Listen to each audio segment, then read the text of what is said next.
A brand new look for us as we come back from an almost 3-month hiatus. Cabinet shake-up. Only 1 year into his term and already Doug Ford is switching up the talent.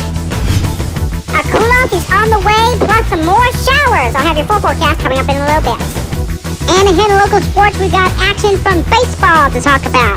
Talking Tom Ben News starts now. Now, with news from Ontario, Canada, and Minnesota, America, this is Talking Tom Ben News, the Borderland edition. Good evening, folks. I'm Talking Tom alongside Talking Ben. Welcome to the debut edition of Talking Tom Ben News, the Borderland edition. With this new spin-off of our regular newscasts, we have received a brand new upgrade to our logo, which we felt it was long awaited. This also replaces Tom and Ben News for Rainy River District, and this upgrade is part of a massive event that the folks at TV51 Productions have been working on over the past couple of months. Let's get right to your local news, and it is a celebration of Indigenous people here in the Borderlands, as today is National Indigenous Peoples Day. Many Indigenous agencies and offices are closed today as a result. The United Native Friendship Center's Sheila McMahon sees it as having several opportunities. We celebrate the diverse cultures within the Indigenous communities, and we also celebrate the achievements of our Indigenous communities. The company also recognizes today with 20 children who are graduating from its Head Start program. In addition, 20 high school students are graduating from its alternative education program. Today not only marks National Indigenous Peoples Day, it's also an anniversary for one local health access center. Yes, the Gizi-Wadiziwin Health Access Center celebrates its 20th year today. The center's executive director, Shauna Weir, says their services have grown over the time. We now have FASD Child Nutrition Program, we have our nutrition program, we have a diabetes education program, primary care asthma program, mental health, primary care, so our physicians plus then our traditional healing clinic. Weir says they are now looking to the future with plans to add additional services including physiotherapy, oral health, and Indigenous care coordinators who would work with patients in hospitals or long-term care. Ontario's Indigenous Affairs Minister Greg Rickford is also celebrating National Indigenous Peoples Day. He says it's a good opportunity for all Ontarians to acknowledge the rich history, culture, contribution, and achievements of Indigenous people. He adds, by sharing in ceremonies and traditions, we celebrate and help preserve those cultures. Moving on here, and construction is well underway, but a ceremony will be held next week on the development of the OPP's new detachment in Fort Frances. Among the dignitaries scheduled to be at the ceremony on Monday include Solicitor General Sylvia Jones and Northern Development and Mines Minister Greg Rickford. The new $18 million facility is expected to be completed by the fall of 2020. Briefly switching to news from our neighboring state of Minnesota, and 2 people were arrested and nearly 100 grams of meth were seized yesterday at a home in Redby on the Red Lake Nation. According to the Red Lake Police Department, the meth was found when officers were executing a search warrant at the house. The meth has an estimated street value between $8,500 and $10,000 American. Officers arrested 2 individuals at the residence, Barbara Funder, 57, and Zach Katz, 25. An infant was also found in the home during the search. Cash and skills related to illegal drug operations were also seized. Both individuals are now facing charges. Well, time for a weather update, and Ginger, it looks like more showers are on the way. Yes, that's right. We are looking into the possibility of more showers, which could affect the Emo Speedway races tomorrow night. But after that, our temperatures are going to rise well above normal. I'll have more on that, plus our 7-day forecast coming up. Thank you, Talking Ginger. We will check back with you for the full forecast in a little bit. Back to news from the Canadian side of the borderland, and a hefty fine for a group of men falling in an October 2018 honey trip west of Ear Falls. 3 men from Ear Falls and another from Kenora have been fined a total of $16,000 Canadian for illegal hunting.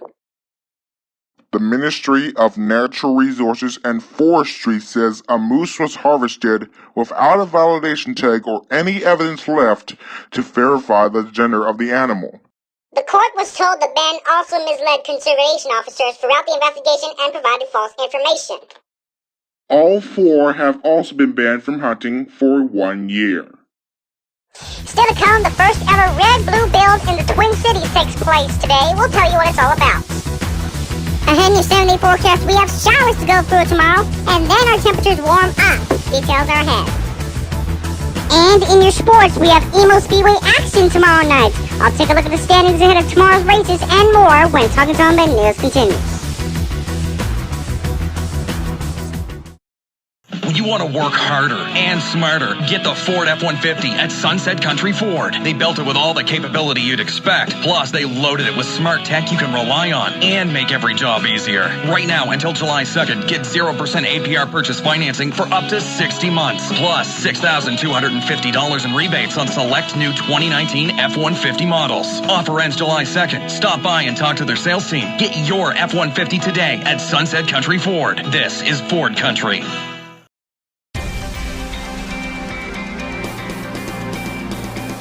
I look at continuous improvement. It starts with me. Every one of our cabinet ministers, I feel, have done a good job. 1 year after being elected premier, and Doug Ford is already hitting the reset button on the cabinet. The cabinet shuffle is quite significant, with a number of ministers changing portfolios. Let's get right to CTV News' Colin DeMello, who has the details. As far as cabinet shuffles go, this wasn't a refresh, it was a complete reset. Premier Doug Ford unveiled a major restructuring of his front bench today that included promotions and major demotions. And it came with an admission from the Premier himself that his government believes it needs to do better. I look at continuous improvement. It starts with me. Every one of our cabinet ministers, I feel, have done a good job, but we can always do a better job. I can always do a better job as well. I, Victor Fedeli, swear that I will. The biggest and perhaps most shocking cabinet change was Vic Fedeli. In an unprecedented move, Fedeli was removed from his post as finance minister 2 months after delivering his first budget. The rollout of his fiscal document was seen internally as a disaster, leading to a sharp drop in popularity for this populist premier. The Premier of Ontario, Doug Ford! Today, however, despite replacing Fedeli with Rod Phillips as finance minister, Ford had nothing but kind words. He did an incredible job as finance minister, and when we sat back, and our number one key goal is obviously always health and education, but is creating jobs.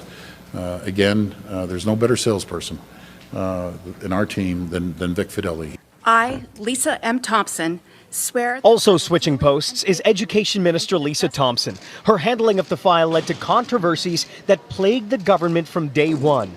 Stephen Lecce takes over as the new Education Minister. His priority, he says, is calling all of the school boards and then dealing with contract negotiations with teachers. I, Lisa MacLeod, swear that I will. Lisa MacLeod is no longer the Minister of Social Services, meaning she will no longer be in charge of the autism portfolio, the one file that has caused the government the most consternation. Autism isn't the largest file, but it's the most sensitive, and I'm very passionate about it.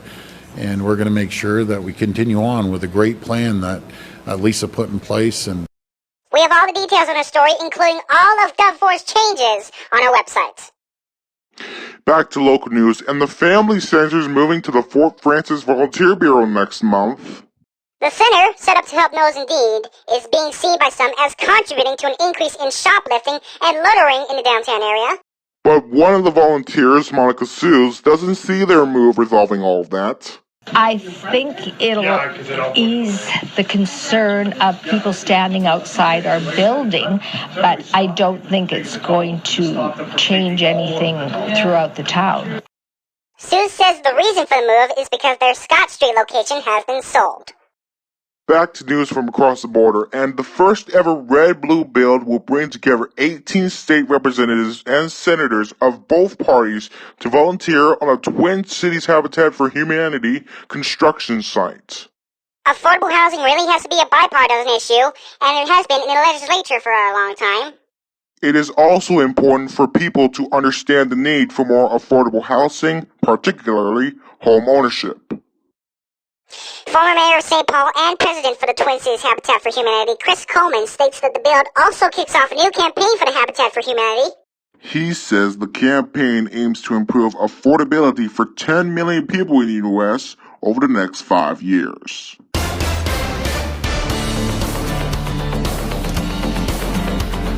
This is Talking News meteorologist Talking Ginger here, and it is now time for your 7-day forecast.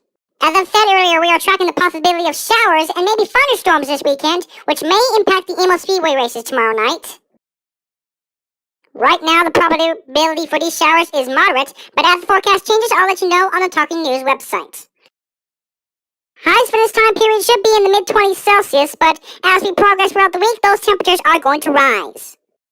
Taking a look at tonight's forecast, we have partly cloudy skies and a low of 14. Tomorrow, the shower and thunderstorm chances exist under mainly cloudy skies and a high of 22.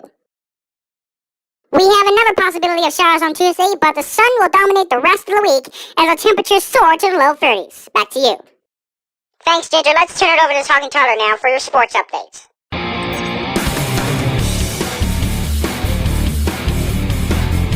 Thanks, Tom. A former member of the Fort Francis Lakers will take his hockey skills to France this fall. Lucas de Benedict has signed a pro contract with the Meudon Hockey Club in the France 2 League. The International Falls native wrapped up a college career with Northland College in Ashland this year, where he finished with 40 goals and 91 points over 102 career games. Emo Speedway action is set to go tomorrow night.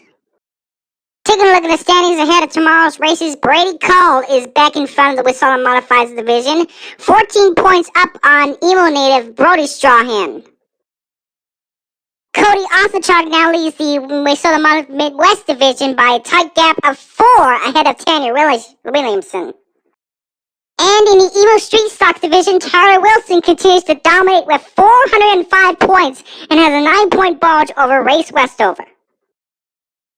Speaking of Emo, the second leg of the Superior Dirt Riders Motocross Series goes this weekend at the Emo Motocross track. It's going to be a doubleheader this time around, with riders competing on both Saturday and Sunday.